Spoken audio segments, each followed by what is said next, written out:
Picture a dusty rodeo ground somewhere in Texas, 1890s. The crowd's leaning over the rails, the bulls are snorting, and every cowboy in the pen is half crazy with courage and whiskey. There's no helmets, no vests, and definitely no one standing by to save you if that bull decides you're not done riding.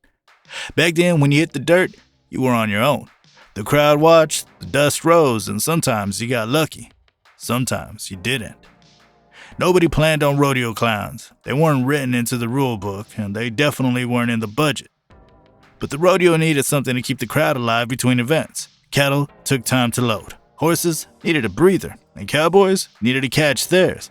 So promoters hired talkers, storytellers, pranksters, and the kind of men who could make a crowd laugh with a wink and a one-liner. They wore baggy pants and painted faces, not because it was funny, but because that's what you did in traveling shows. They were entertainers, not heroes. Then came the first real bull rides. The crowd loved them. The danger, the speed, the dust cloud when the cowboy hit the ground. But when a 1,000-pound bull stayed in the arena, head down and angry, someone had to do something. And it wasn't going to be the judges. So the man in makeup, the one already standing out there cracking jokes, stepped up. He yelled, waved, maybe even smacked the bull with his hat. The crowd went wild. The cowboy crawled to safety, and just like that, a new kind of hero was born. Those early clowns didn't have protective gear or training. They had instinct. They learned how to move like a matador, to read a bull's eyes and body language. They discovered that if you made yourself bigger, louder, and faster, you could pull the bull's focus away from the rider. The paint became a weapon too, a disguise, a mask of fearlessness. Nobody could see the terror behind that grin.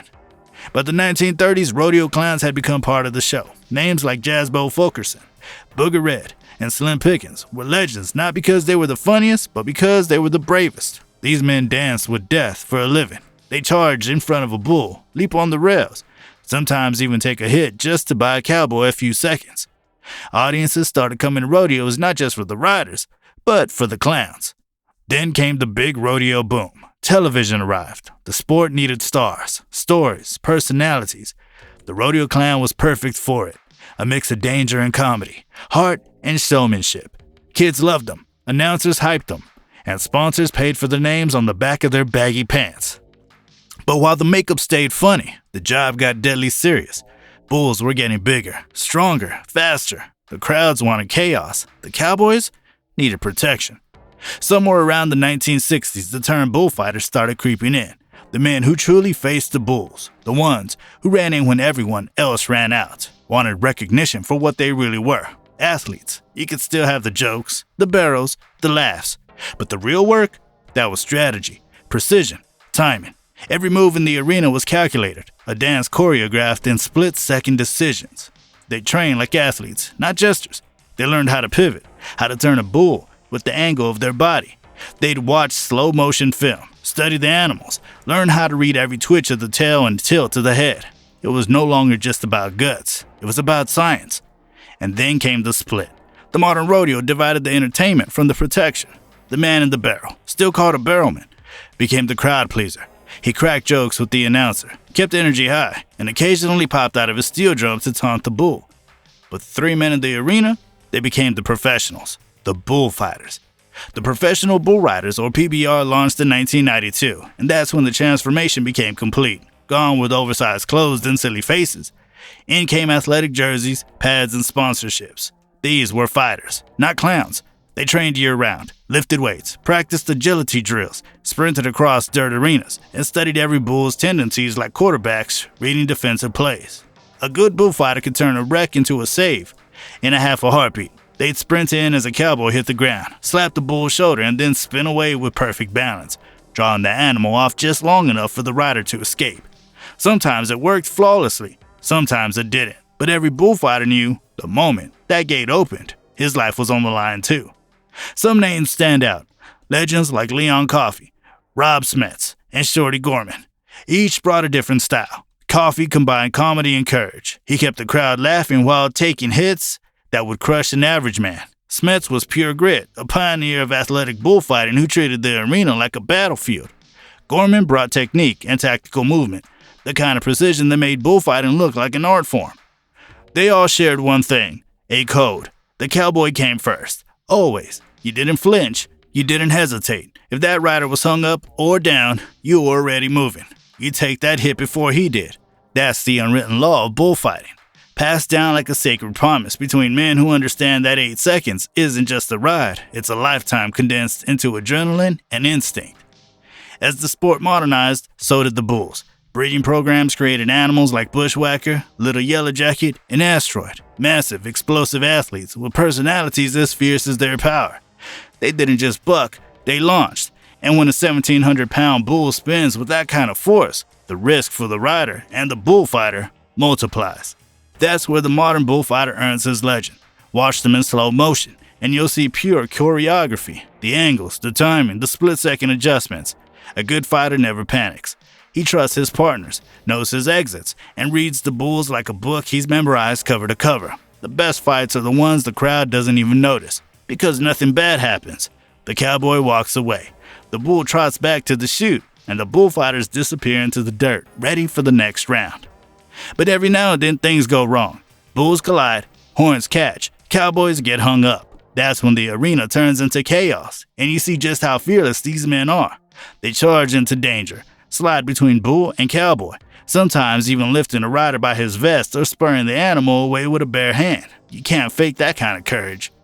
The makeup faded, but the spirit never died. The modern bullfighter still carries that old rodeo clown DNA. The idea that you keep people smiling through danger, that you stay light on your feet, and you can turn fear into energy. Some still wear flashes of color or custom helmets with painted faces, a nod to the past. But now, it's less about laughs and more about legacy. Because here's the thing, in a bull riding arena, no one gets more respect than the fighters. Riders might get the fame, but fighters get the trust. Every cowboy knows you're never truly alone out there. Somewhere behind the gate are 3 men who's made it their job to save your life. Fans cheer the scores, the bucks, the rides, but the riders know the truth.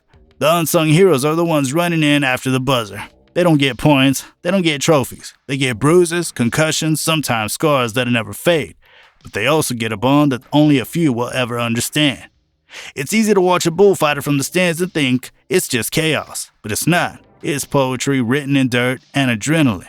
Every step, every feint, every dive has a purpose. You don't just react, you anticipate. You don't panic, you plan. And sometimes, when everything aligns, it's beautiful.